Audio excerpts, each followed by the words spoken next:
In 2003, 27 trunks worth of molding and damaged ancient texts were discovered in Baghdad, in the basement of Saddam Hussein's intelligence headquarters.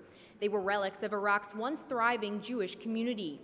Experts from the National Archives have spent years preserving the texts, and they are finally on display to the public.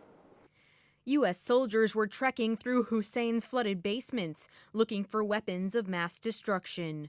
But they found something else entirely, the history of one group of people, floating in water and left to rot. Periodically in our line of work in foreign affairs, we have the opportunity to celebrate a true accomplishment. It doesn't happen all the time.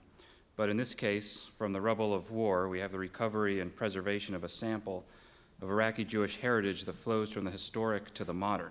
Preservationists from the U.S. National Archives were flown in to assess the situation.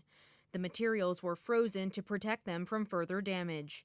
When they arrived back in Washington, staff spent years carefully cleaning and mending the 2,700 books and tens of thousands of documents. And they are books and documents that pertain to the Iraqi Jewish community. They're documents that come from the Office of the Chief Rabbi, the Jewish schools, their school files. There are records from the Jewish hospitals.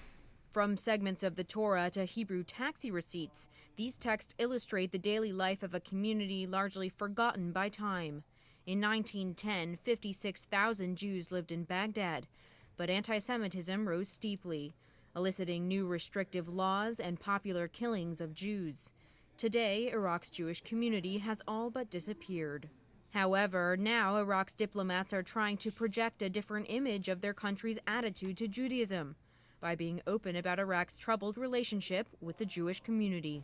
It's important that people understand that the new Iraq is an open Iraq. It has no secrets to keep away or artifacts not to share with the world.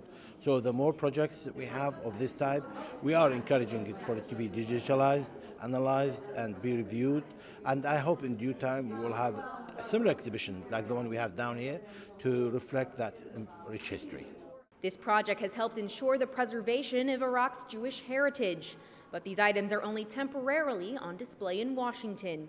In 2014, they'll head home to Iraq. Ancient creations return to their place of origin. I'm Rebecca Foster for JN1 in Washington.